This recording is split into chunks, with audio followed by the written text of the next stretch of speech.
Global Typhoon, Chairman TV. Weather update. Helping homeless people. Please subscribe.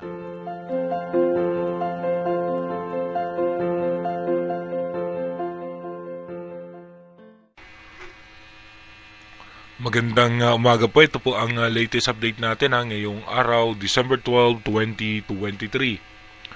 Nananatili nga pong umiiral sa ating bansa itong easterlies o yung mainit na hangin na nanggagaling sa dagat Pasipiko. Habang yung amihan naman ay apektado yung parte ng extreme northern Luzon. Kaya ba pag-iingat pa rin sa ating mga kababayan dahil may mga tsansa pa rin po tayo ng mga isolated rain shower dahil nga po sa mga moisture na daladala nitong easterlies. At ay naman po sa latest prediction ng European Center, iba yung pag-iingat at paghahanda para sa ating mga kababayan sa Mindanao. Dahil sa ngayon nga po, yung bagong nilabas nilang prediction ay posible nga pong tumama sa parte ng Mindanao itong nasabing posibleng sama ng panahon o posibleng bagyo. Ito nga po yan, yung low pressure area na minomonitor natin sa labas ng Philippine Area of Responsibility. At ito nga po ay posibleng dumiretso dito sa may parte ng Davao Region. Yan po yung makikita natin mamaya sa ating advanced weather forecast. Dumako muna po tayo sa mga lugar kung saan nga po makakaranas ng pagulan sa ating rain map animation. Dito nga po sa ating rain map animation, mamaya nga pong alas 10 ng umaga, may mga tsansa ng mahina at katamtamang pag-ulan dito nga po sa eastern section ng Visayas. Pero yung malaking bahagi nga po ng ating bansa ay mananatiling maayos at maganda ang lagay ng panahon. Pagdating naman po ng alas 3 ng hapon, mananatili pong maayos at maganda pa rin yung lagay ng panahon. Asahan na lamang po natin yung mga isolated rain shower. Pagdating naman po ng alas 6 ng gabi mamaya, magiging maayos at maganda pa rin po yung lagay ng ating panahon. Wala po tayong inaasahan na anumang matitinding pag-ulan na posibleng magdulot ng pagbaha sa ating mga lugar. Pagdating naman po ng alas 10 ng gabi mamaya, mananatili pong maayos at maganda ang lagay ng panahon. May mga isolated rain shower pa po tayo sa may parte ng Visayas at Mindanao at dito po sa may parte ng Palawan. Pero kung mapapansin nyo nga po, clear sky po tayo, malinis yung ating kalangitan at wala po tayong inaasahan na malalakas na pag-ulan. Pagdating naman po kinabukasan ng alas 5 ng umaga, December 13, dito nga po magkakaroon ng mga tsansa ng mga pag-ulan ng eastern section ng ating bansa. Dito nga po sa may Luzon, sa may Central Luzon, Visayas at Mindanao, may mga tsansa po tayo dyan na mahina at katamtamang pag-ulan. Dumako na nga po tayo sa ating advanced weather forecast. Dito nga po sa ating advanced weather forecast, ito nga po yung minomonitor natin low pressure area sa labas ng Philippine Area of Responsibility, habang yung amihan nga po ay nakaka-apekto sa may parte na extreme northern Luzon. Easterlies naman ay apektado ang halos sa buong bansa. By December 13, tuloy-tuloy pa rin po na easterlies po yung ating mararanasan at may mga tsansa po tayo ng mga isolated rain shower. At ito naman po yung low pressure area ay nasa labas pa rin po ng Philippine Area of Responsibility.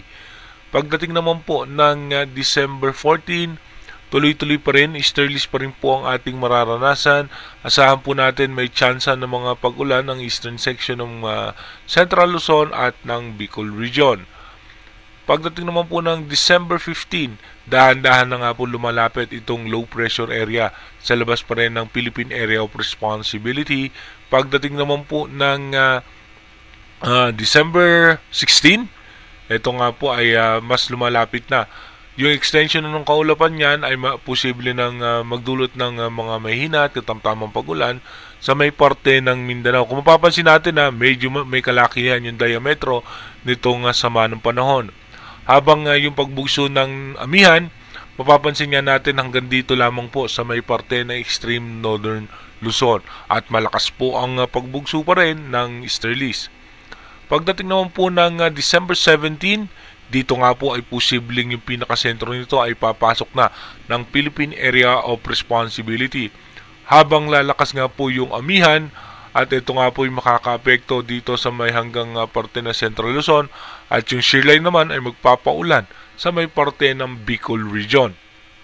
Pagdating naman po ng December 18, dito nga po mapapansin natin na by December 18, yung dahan-dahan na pagkilos nitong sama ng panahon. Dito nga po ay posible na po yan na maging isang tropical depression or mahinang bagyo. Sa eastern section nga po yan ng Davao, at apektado nga po yan hanggang dito sa may parte ng Visayas. Ito po mababa ang tsansa na umangat pa dahil nga po may pagbugso tayo ng amihan at may shearline po tayo na magpapaulan naman sa parte ng Central Luzon.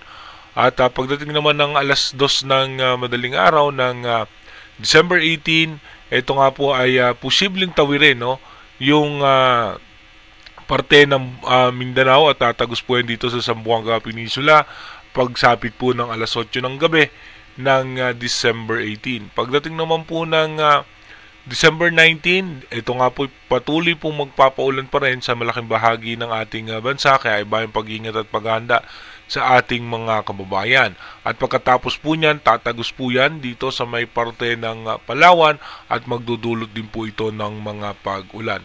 Again, inuulit po natin yung ating advanced weather forecast ay possible scenario pa lamang po yan. Malaki pa rin po ang tsansa na yan po ay magbago.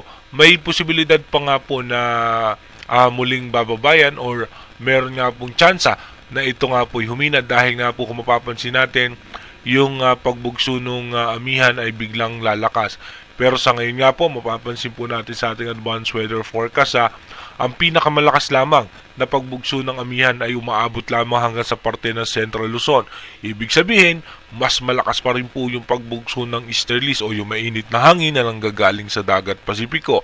Dahil nga patuloy pa rin na mainit yung ating karagatan, na ito nga po ay nagdudulot ng mga moisture na posible magdulot nga po ng pagulan sa ating bansa. Manatili po tayong tumutok sa ating advanced weather forecast para ma-monitor nga po natin ito na naman panibagong sama ng panahon na posibleng makaapekto sa ating bansa. Mag-iingat po tayo palagi. God bless po sa ating lahat.